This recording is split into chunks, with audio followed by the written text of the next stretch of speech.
The same amount I got. How much did you get? 22 yeses. Okay, because he went through such a barrel of yeses there that I was trying to keep up. Yeah, nobody said no. Nobody said no. Yeah, so I got to like 19. I got to 20, but I figured I missed some. Yeah, I have 22. Yeah, so let's go with yours. So 22 people said yes this morning to our poll. Did you think that the Independence Day celebrations were successful? And of course, I heard in the news a little while ago, the PRO, Kirk May, who is it? For the UNC, and saying that the UNC was being unfairly criticized. No, they are not. No, Mr. Mayhew, they're not being unfairly criticized. It was our 60th anniversary. Put aside petulant politics and show up. Because the citizens that showed up across the country for Independence Day celebrations weren't belonging to one party. Nope. They were Trinidadians and Tobagonians who were celebrating love for country. Yeah. So there is no excuse, UNC. Sorry. Talk about something else. Don't talk about that. Any criticism that you get for not attending Independence Day celebrations is quite warranted. And you know what's sad about what Kurt Mayhew did to justify their non-attendance? He referenced a year Patrick Manning didn't attend. Patrick Manning, That's how far he went back. He referenced a year Patrick Manning didn't attend to justify the UNC not attending.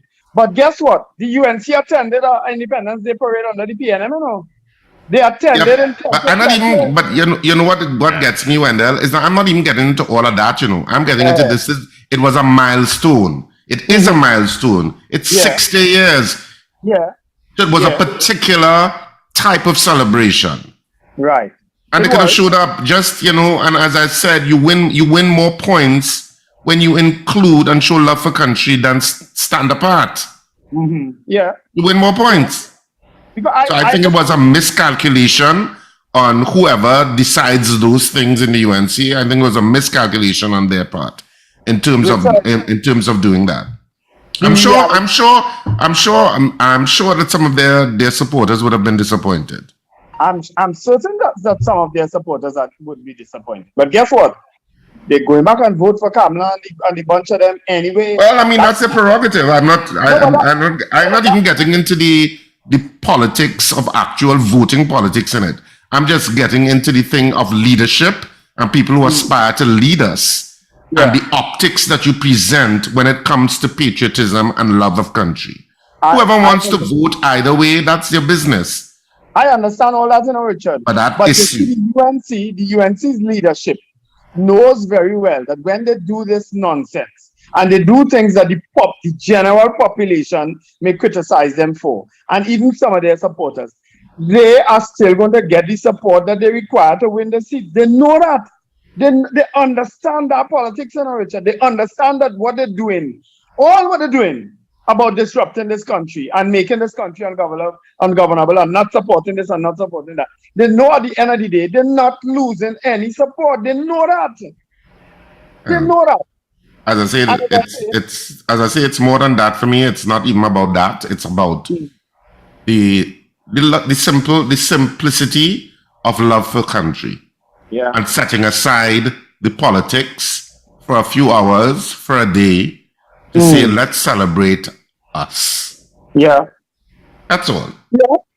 Well, whoever wants to vote for you after or whatever, I'm not into that. I'm just saying, celebrate us. Kamala Prasad Bissessa, a few days prior to Independence Day, signaled the intention. It's almost like if when she put out the message the night before the local government forum not to attend, she basically signaled her intention by saying Eric Williams and the PNM didn't fight for independence. The UK was giving it away. She signaled that already, that they're not in support of it. She signaled that. Even though 10 years prior, in the 50th anniversary, when she was prime minister, guess what she had to say? Yeah, and I read it this morning for you all, right? This is what she had to say in 2012 when she was prime minister, right? This is what she had to say. Let me find it here. I read it this morning, but you weren't on, so you would not have heard it. This is Prime Minister Kamla Prasad-Bisesa in 2012, 50th anniversary. I pay my deepest tributes to these great men who positioned us as an independent nation, in particular, the Honorable Dr. Eric Williams. This is what she said as Prime Minister in 2012, Richard, for 50th anniversary. And in 10 years later, she's opposition leader. She says, PNM did not fight for independence. UK was giving away colonies. What kind of madness is that? What kind of a sniper sing? What kind of, they either drunk or they scaring mad? That sniper sing that how much ever years ago? I don't know. No? I get tired of this. Because as I say, I understand the value. I've seen UNC do so much good for this country. I mean, they do some of the worst things ever. But come on, you can't be that ain't the politics to play now, man. Oh gosh. This continuing divide. How is that helping anybody? How do you feel at the end of the day when you see the country in such a glorious way? There's a country you run. There's a country you want to run again. How do you explain your actions? How? How the people who's supposed to make the difference to put you in power, how are they going to look at you when that time comes? Because trust me, the strategists on the government side, the people who fashioned the PNM campaign, keeping all of this, and it coming back up. If they think they're saying it now and doing the things they're doing now, and people go forget it, they lie. Because they'll be reminded of it in an election campaign. I guarantee you that. Mm-hmm. And I can tell you, PNM people, if PNM was doing this nonsense, you would have been hearing PNM voices up and hands against it. Right? You would have been hearing PNM voices on the radio, writing letters, and voicing their disapproval of how things are going. As a matter of fact, even now, you hear PNM voices who are not satisfied with the way things are doing, saying things. Not a peep out of the UNC. Well, I can't say that. I mean, I can't say that UNC supporters aren't objecting. The mere idea that Kirk Mayhew came out and had to say and defend the position means they're probably getting some pushback from their supporters. No, our newsroom called Kirk Mayhew for a comment on it. That's they a long They ain't getting no pushback. Well, I see Councillor Sanka attended the observance, so I can't say that no one is. I'm now going to refer to him. They're already labeling him a closet PNM. That's what they're doing. Because he stand up against them, they're already labeling him a closet PNM. And how he being paid off, and how he want to cross the floor. That is what they're doing to him. Because he decided, he said, his words, I stand for country before party. But guess what? Kamla Prasad-Bisesa went and hit him at Arab, said, no, it's party before country. Could you imagine a political leader or the PNM say that? That it's party before country? Ah, Lord. Right. Good morning to Ray joining us on YouTube. Good morning, Ray. And of course, Trini in Boston. Good morning to you as well. Says good morning, guys. Have a fantastic and safe week. I think the 60th anniversary celebrations were very successful. I think that you got a sense. Not in Arima. Generally. Thank you. That trouble people, the population took time to appreciate who we are and where we are. In spite of our challenges, what I saw is people really being proud about the country, which we needed, quite frankly. We hadn't had it for a while. Past where the sportsmen and women do very well. Then we rally, but I think people on the leading up to, a couple of days leading up to, and particularly on Wednesday, I saw the kind of display of patriotism and love for country that I hadn't seen for a while. And actually, it was more exuberant than in past independence celebrations. Yes, I think so too. And that's why I say I think it was successful. I saw the social media posts one or two people disgruntled for whatever reason, in many cases political, but that's their right to comment. But 99% of the posts were positive. The displays were positive, and I appreciate that. Yeah. You know what I even noticed this year, and I didn't go to the parade, I watched it. But all the videos of the parade through the streets after, it's almost like if the different music bands were more engaging than they were previously. I don't know if you all saw the videos of that. They seem to be engaging the crowd along the road, because I like it had more people than ever before along the road. It was a bigger turnout because of the 60th. Yeah. Yeah. I think I saw people's children's faces painted with white and black. There's nothing to me that looks more inspiring than that. Yeah. To see a little child's face painted in red, white, and black is like, and you know people are with the children. So when you put a color on a child's face, it means you are giving your whole family to the country almost. Yeah. As you say that, Mr. Sonny San Fernando, I saw he posted a picture of himself and his family to his wife and children too. A very nice picture. Nice seeing you, Sonny San Fernando, out in full resplendent. You know, but it was a nice, as I say, when I was at the Savannah too, it was amazing how that Savannah filled up with people. So much so that they didn't even have room for people to sit down after a while. There were so many people standing around. And the performances, Zachary Ransom from Montrose, Zaydan Darius from Point 14. He's the son of Tamika Darius. He's 6 years old. If you see that performance that boy put down on the stage, you understand? And of course, Katie, Sugar Aloes, and Baron came on and sang together. You know, Nigel Rojas performed. You know, Terry Lyons. You know, it was such a fantastic show. Fontclair, the steel band. You know, the band A-Team. You know, the performances were out of this world. Of course, I left after that, but there were several other performances. You know? All right, gentlemen, we need to bring in our listeners and viewers into the program. Of course, for those that don't know, we're streaming on YouTube, and you can join us on our conversation this morning. Just subscribe to our YouTube channel. It's called Power 102 FM, and join in. Ruben has already put up the link, so you can join our chat. Good morning to Miss Ingrid. Good morning, everyone. Have a wonderful, blessed weekend. Stay safe. All right, thank you so much, Miss Ingrid, out in Tucson, Arizona. Yeah. All right, Ruben, I just put it up again. So just click on it, enjoy the conversation. Make sure and load the volume of all devices that you're listening to us on, and you come on for a couple of minutes. Yeah. Right. And so people are sending me messages. I'm still using my phone, so I can't access the messages. Otherwise, I risk losing the link. I can't access the messages, right? If you're sending me messages. Yeah, they should actually come to our app or our website. Yeah, there's personal people, you know. There are some people they just like no, to keep it personal there, Wendell. Yeah. All right. Yeah. But you shouldn't lose the link if you go to WhatsApp. I don't want to take the chance. But just minimize. You won't lose it. Yeah. You won't lose it.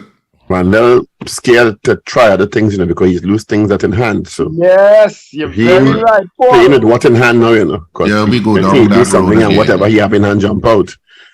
Yeah, we go They're down that road. traumatized, so you don't want to try to venture into that realm and lose what he has in hand. Yeah, we go down that road. There we go, swimming down that road. Yeah, but there's so much to love about Trinidad and Tobago. I saw a beautiful video of David Rudder on stage with Kess at Jules Sobian's party in Tyrico Bay, singing the national anthem with everybody in the paint dance. Yeah, well, they always do that, don't they? It was really. You didn't see it? Yeah, but they always do that in that fete. Yeah, but I mean, I never saw them sing like that before. Let me put it that way. Oh, okay. They had a girl playing the pan too, the steel pan. Yeah. At the same time, yeah. But I think they always try to do. I think they might be the only fete that starts with the national anthem. They don't start with it, Wendell. They stop at 6 o'clock. No, they stop at 6 o'clock and do it. The people at now reach. Good morning, Helen. Thank you for joining us on YouTube. It's 3 o'clock or something. So we talking about after about 3-4 bottles of You're talking about a half drunk crowd singing "Watch from the." Yeah, Richard, you're the best person to sing it first like that. Let's hear. Please, spare my ear. Wear headphones, please. Oh God. Norris Ferguson, good morning to you. Only negative was the poor traffic arrangements and the ability to get into the Savannah stands. Even ministers and VIPs arrived late because of it. Yeah, there's nothing they can do about that. We have a. I don't know. When you have the Savannah, There's only has so something much you can do about volume. it. So you're going to have traffic at some stage. There's Yeah. nothing you can do about that. Yeah, nothing you can do But about they that. need- You they either need come to have- early or you take traffic. Yeah, but they need to have, for example, if uptown Port of Spain has traffic, they need to have people downtown in order to direct them. They usually stay in the volume in the area and just creates bottleneck. Well, everywhere. if we had a subway and that the Savannah was a stop, Oh yeah, we'd have yeah. less traffic. I guess. Wouldn't that be That's- great though? Eh? Imagine if we had a Maybe, subway maybe system. for 100th year of independence. Maybe. Maybe for 100th Wouldn't year. that be something, Richard? You take And we, you three and four of us walking with our walking sticks, Steve in the No, you have wheelchair, to do scooter. We have a and scooter. and pushing us onto the train, and we come off the even, train even what? at the stop in the Savannah stop of the subway. And hopefully it ain't rain so that the subway ain't flood out from a high tide. But that would be amazing. Imagine you taking a subway from Arima.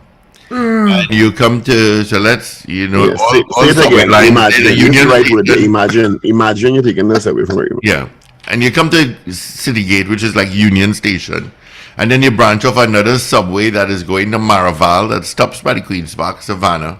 And then there's another subway line that heads into Diego Martin before it heads into Chagaramas. That'd be absolutely amazing, you know. Can you imagine? You'd have less traffic congestion. I'm for not sure. going to say that. You'll have less traffic. Yeah, well, And if we are wrong, Yeah. if we are wrong for the 100th and independence anniversary, Well, I'll be around. Richard, Richard will be around because he's, what, 400 and something years old. it's 40 Yeah, years right. off. So it's 40 years old. Yeah. So, D.A. but you're so right, Paul. There's so many videos that you've seen that just make you so proud of the country, the natural beauty of Trinidad and Tobago, the natural beauty of the people. The Trinidad and Tobago people, you know, when they amass in all of these different places, it's just a beautiful spectacle. Yeah. It is, you know, so it Richard. takes your mind away from the problems that we grapple with, Yeah. and it's a nice respite from that. Yeah. A friend of guys, mine, You know something? Really? You know something? You know what the opposition missed too? They missed the fact that nationals all over the world were celebrating this anniversary, you know. Yep. In Canada, in London, above Westminster Abbey, the Niagara Falls, you name it, all over the world, people were celebrating the 60th anniversary of Trinidad and Tobago. But here, we had people being petulant and deciding they will boycott. Because, as Kirk Maybu says, Patrick Manning stayed away from our independence parade, however many ever years ago. But I need to remind people that when the UNC lost power in 2020, August of 2020, was it August? they didn't lose power in August of 2020. They lost power in September of 2015. Right, September of 2015, right. But they in August of 2020, they lost again, right? You remember? Well, they lost the second election, yes, at that Right. time. But and I'm almost certain they attended that parade because the parade was at the end of the month. But did we have a parade in 2020? No, No, we didn't. All right. COVID. But they did go to a parade, if I'm not mistaken, whilst Kamala Persad-Bissessar was opposition leader. I remember them going to a parade. I can't remember the year, but somebody's going to send it to me or send it on the message board.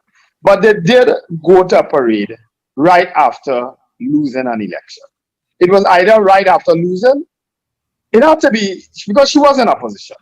So she was in opposition. So it might have been 2021, not 2021, sorry, 2016. Because they were still in power in 2015.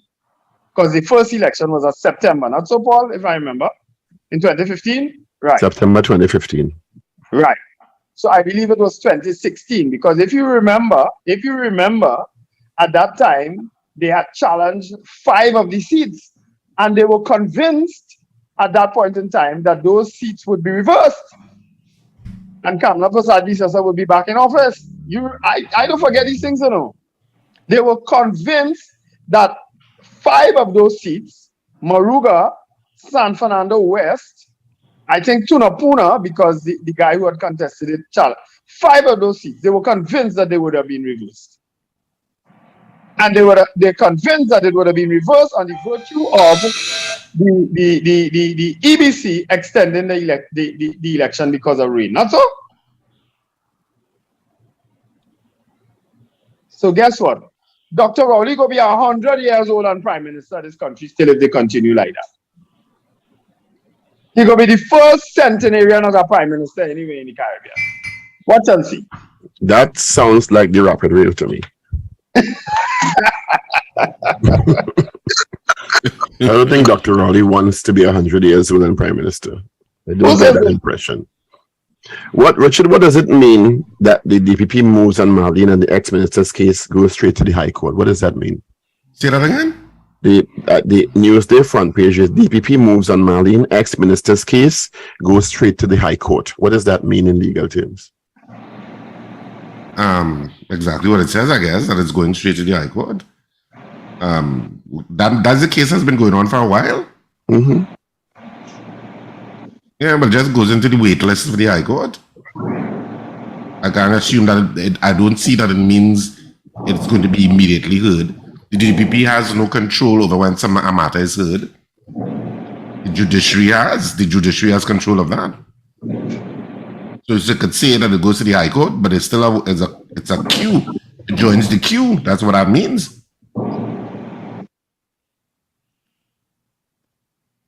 I think what I'm reading now is that that it's his intention to exercise his powers under Section 23D, 8D of the Indictable Offences Preliminary Inquiry Act, and prefer an indictment without a preliminary inquiry being completed in the magistrate's court. So normally it would have gone to the magistrate's court. Yeah. Okay, that's what the context in which it's been. Mm-hmm. Okay. Yeah, but it just so joins normally the it would queue go now. through magistrate's court, and the magistrate's court bump it up to High Court. Yeah. Okay. But it's still join a queue. So there are many matters that would be going through the system like that. The judiciary decides how matters are listed. And the court's closed as it is now, right now? I think some courts are operating. The courts are really closed completely. Okay. Yeah, but the Parliament prorogation is on the 9th. And the Parliament has a ceremonial opening on Monday, the 12th of September. And normally you'd have the ceremonial opening of the courts at the same time. Around the same time. Mm-hmm. Yeah. So, yeah. I think I saw a newspaper article that says the Chief Justice has gone to Ghana on some court business. Oh, okay. Ghana is a beautiful place. I'm actually excited to go to Ghana again this year, end of October. I want to head out there end of October. The Ghana Caribbean Chamber, which I'm a part of, they're hosting their second carnival celebrations and a few seminars and so on. So I've been invited to come out there at the end of October, 25th to the 31st. So I'm hoping to go. You know, but today is also a big thing. The spotlight on the economy is happening today with Minister Con Imber. Later on this morning, yes. Yeah, Dr. Dorian Noel, Miss Lichi, and I'm missing somebody. Dr. Siratan, I think it's Siratan. Did I get that name correct? Well, in the past you would have had the PS, Mr. Dan Paul, but now he's an ambassador, isn't he? Yes, he is. He is an ambassador. Sorry. Coffee for. I don't. Is it unprecedented that you go from PS to ambassador? Not really. It's happened before. We haven't had PSs who have gone on to be ambassadors before. I'm sure we've had ministers. Yeah. But I find it was quite curious occurrence. Mr. Danforth was still well, Wendell, you know, he's saying it like he knows he has more information. No. I just found, after performing He does. He does. as PS in the Ministry of Finance, working. But Mr. Danforth has been around a long time. Well, I guess that's why they thought that there was a natural transition from being PS into an ambassadorial diplomatic posting. Yeah. There's a natural succession. Is there a natural succession there? Maybe he has a proclivity for the diplomatic corps. Well, as I said, I always sound like only talking in codes, though. I'd never heard it happen before, but I found it, 1 year I'm, championing the cause of accountability and transparency in the Ministry of Finance, and the next year, a diplomatic posting. Yeah. Let's say good morning, to Sylvia Martinez. So that Richard could be a diplomat next year then. Richard don't wanna. Richard could be mayor of Arima and all kind of thing already. Richard don't wanna. Mayor. Well, the amount of complain whatever. I think if they offer him, he should take it because he can make a difference because he knows of all the issues in Arima. Yeah, but that I do know. Good morning, Mr. Cornwall. Not to mention people reporting it to me. Good Mr. morning, Derek Mr. Cornwall, good morning. You can't log on and then do say nothing, Give people a while for the internet to stabilize now. Oh, okay. Well, that has to happen by you. Mine. No, that's mine is ready to go once I connect. That's an Arima thing. Yeah. That's a Arima thing. Mine is ready to All right, go. Derek, you need to lower down the volume of your devices. And then I never understand you all in your phraseology, low down the volume, but I guess you understand. take it what off you the mean. volume. You mean reduce the volume or lower the volume? Take off the volume. So what is low down? What is that as opposed to Take low it down. up? Low up your volume, Derek. Derek, good morning to you. A big Canadian like you, Steve, can low down your volume. high up. See, lucky, you say high up. Yeah, Derek, good morning. Good morning, gentlemen. How are you, Derek? I'm good. How are you all? Thank you. Not bad. Thank you so much for joining us this morning on our YouTube channel. In full transparency, Derek is so good at research. Derek is a researcher. Not so, Derek? And a statistician. Oh, they're exciting to talk so. So sometimes in full transparency, when we are grappling with remembering the accuracy of information being purported by some of our guests, and some of us too, Derek is very good at sending the corrective information. Oh. I have Derek, let me see. What was your mother or a teacher? no. Oh, okay. So you're not related to Richard Cornwall and the other Cornwall, right? I think So Cornwall is not a very popular name. It's a bit unusual. perhaps, yeah. Perhaps. That is a true Trini question. They hear your surname and say, wait, you related to so-and-so? Yeah. Your mother is so-and-so? Because it's not a name you hear all the time. Cornwall. I had a teacher, she was a history teacher. My history teacher, her name was, I can't remember her first name, but Mrs. Cornwall.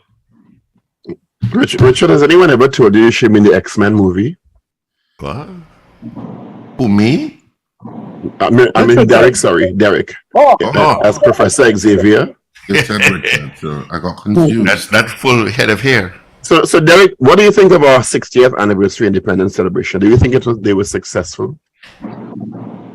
So there's a part of me that looks at just the turnout, for instance, right? And I would wonder though if part of what the increase that you're all talking about might have been due simply because of the fact that we didn't have one for the last 2 years.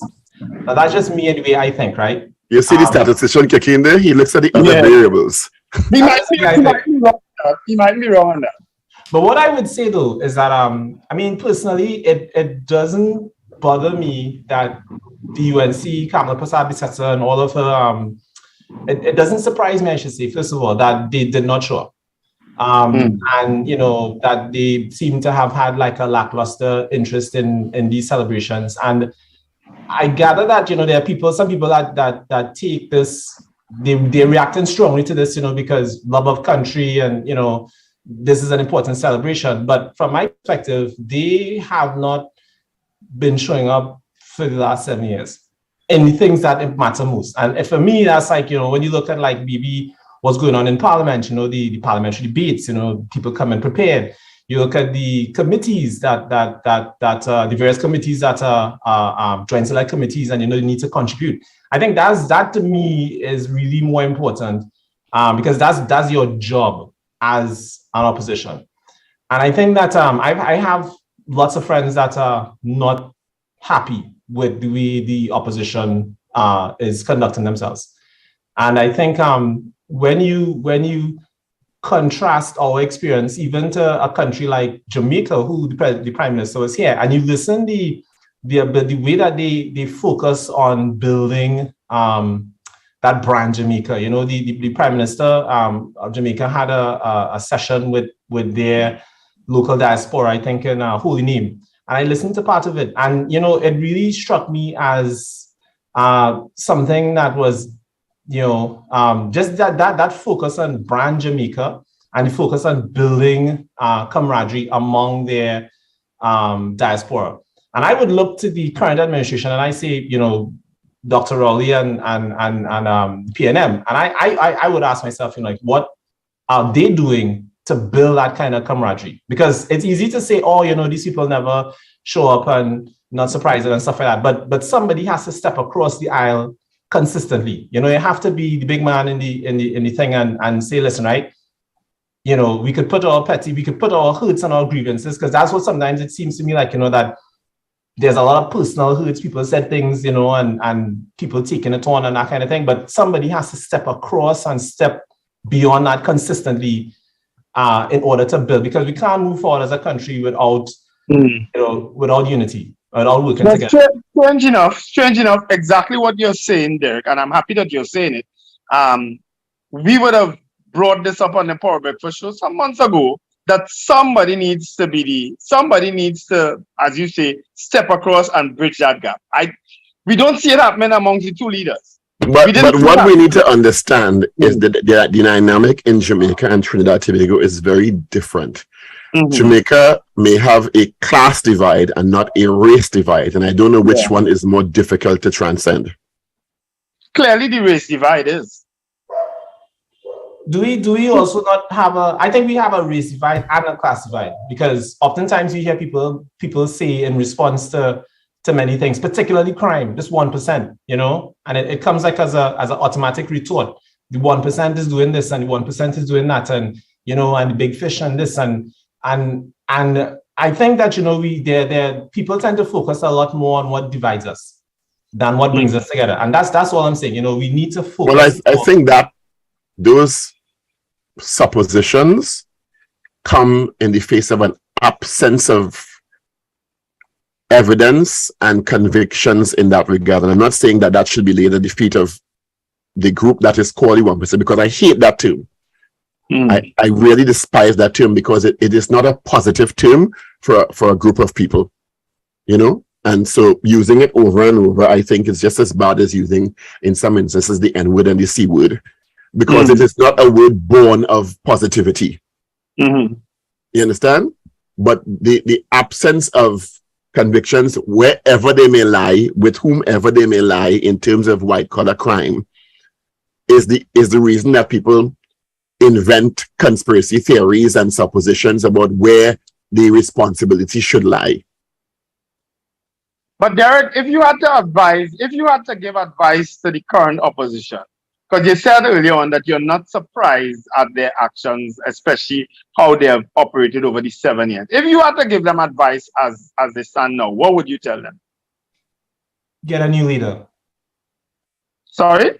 Get a new leader. You need new leadership. Oh. Well, they've missed that boat twice already, yeah? I think twice already.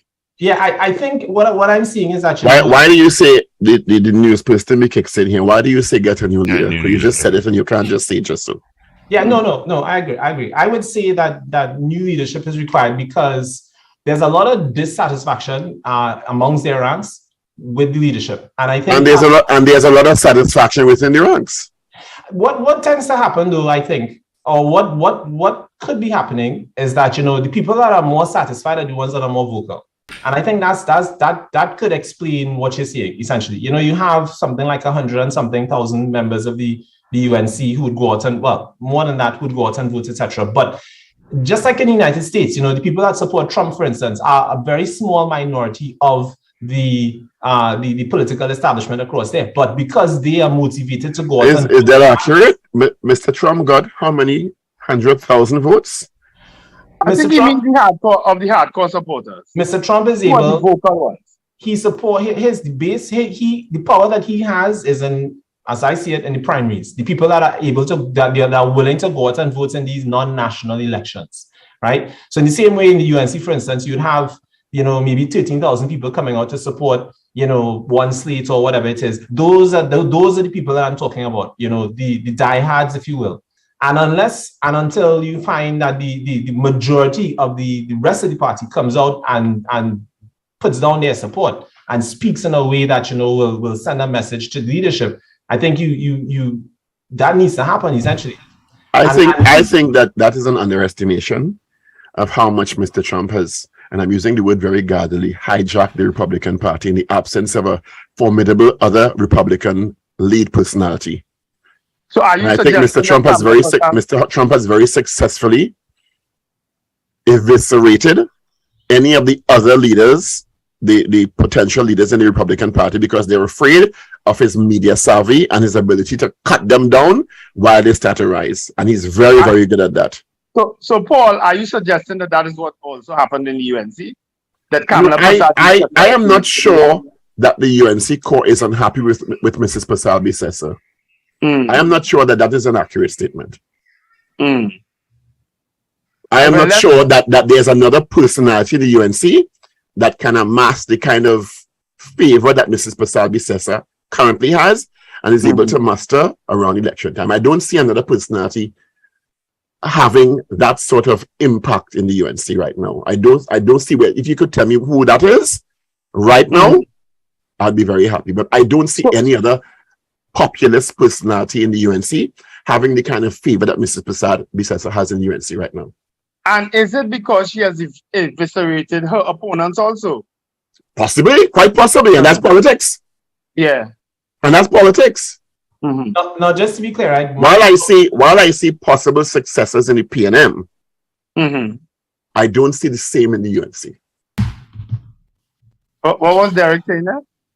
No, I was just going to say that I think from what I see, you know, the difficulty comes at its personality. So you look at Dr. Rowley, Ms. Pasal-Bissessar, and you listen to the personal barbs that they send across. And it's like, you know, like you have hurt feelings. Trinidad and Tobago sometimes, to me, comes across like a child in a relationship where you have two people going through a divorce, you know? And we are, as a nation, are stuck there in the middle, and you have one side saying one thing and then the other side saying the other thing to try and win favor. And you just have that kind of a tug of war essentially there. And, you know, it's like, we need that sort of a leadership at the top. I like that analogy, except I would say it's two children. And one child like one parent and the other child like the other parent. What about the little child? The third one, the third child. Well, I mean, there's a child, you know, a little sister, if you will, in the mix, you know. Who torn between both? Well, you know, you have a little sister somewhere in the side, you know. Well, maybe that I'm going to use that term here that I hope I don't get into trouble for. Maybe that child may veer toward the third party in the relationship. I'm going to say the outside man, the outside woman. But I decided not to say that. The third person in the relationship. I suspect Derek was trying to hint that it's an outside child anyway. Well, no, is that another person in the relationship? Is it another parent figure? Do you think Gary Griffith Derek will make an impact on his party?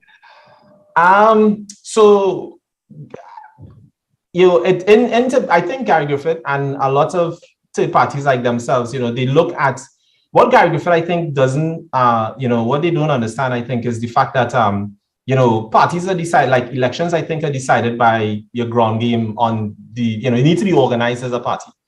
And you might have the media savvy, you might have that. Richard Ragoobarsingh, leave your nose alone. You distracted me. We senior, we senior, right? It's a good thing I can't see. Oh my God. I can't see. Why is he bothering himself with my nose? But you interfering with your nose and distracted me from the man conversation. You distracted yourself, Paul Richards. No, but if somebody just... Let me just say some good mornings. Anne-Marie Watson, good morning, Steve Dudu. Derek, continue, please. I try to ignore it. Hold on 1 second, Derek. Let me just watch him again. acknowledge our listeners. Liam Doyle, is that Liam? Pleasant good morning to the crews. Calvin from Fort Lauderdale. Okay. I'm listening every day. Thank you so much. Norris Ferguson, agreed. Derek, you better hire. Adrian Joseph, good morning to you as well. As a contributor.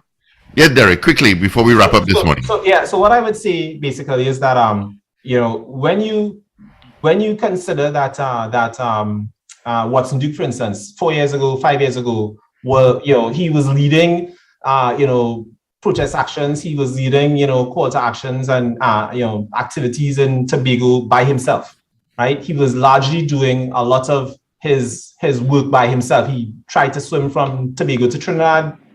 I don't know what he did there, but one man in Tobago, you saw what he was able to achieve, and you saw where that movement that he started, where it is today, right? I don't know that Gary Griffith is able to. He may be popular, but I don't know that he's able to do that in Trinidad at a national level. I'm thinking that a lot of those third parties aren't interested. I mean, they would love to win the election, but I think they're probably going to concentrate on key constituencies to try to win key constituencies. Because if you win a constituency, you have power, you have bargaining power, because the elections are generally so close. So, I mean, that's where I think they're probably going to start. They're working together to make sure the UNC wins the election. So they're going to try to get Tobago. I don't know that that's true. They're going to try to get Tobago and disrupt a couple. Yeah, but I don't know that that's true. I'm just saying that in terms of that may be a PNM narrative, but I don't think that that's necessarily true. So the PDP and the NTA, I think, are probably going to say, well, what seats can we possibly win? Well, let me ask Derek as a statistician. In those marginal seats, who do you think this third party force, because I realize the NTA is an amalgamation of third parties, to put it in a figurative sense, who do you think their entrance, even if they don't win, in terms of taking, some seats are won by 100, 400 and 500 votes. If the NTA takes those votes, who will be affected negatively most? It always depends on turnout, like how motivated supporters are to come out and support their party. I think if you find that PNM people are willing to come out, UNC people are willing to come out, then that third party, that mythical third party that people talk about, I don't know that there would be that big of an impact. You see, you tend to have these sort of swings, and people, it's like, we voted out the government because we don't support them, as occurred in 2010. So PNM people, we're not going out to vote because we're not happy. And opposition people, we're going out to vote because, we're motivated. In the context of like what's going on with Gary Griffith as an entity, I don't see his party being able to command enough votes in any constituency to win, essentially. I think that... But not win. My question is about winning. It's about affecting either of the two main parties enough to push the election the other way. Right. That is something that maybe I would say really depends. You can't. I wouldn't make a prediction now. That's something maybe closer to the election, for instance. You could, through polling and so forth, you could see. But if they want to win, they need to come together. That's all I would say. If you have that, you need to have that kind of a unity that and you present a viable alternative. And I think for the last election, Sydney, and the one before that, the current incarnation, if you will, of the UNC just isn't able to cross that threshold. That people will say to themselves that, yes, this is a viable alternative in the way that Mrs. Prasad-Bissessar was able to do in 2010 against Mr. Manning. Mr. Manning. We need to hire you to some exit polls.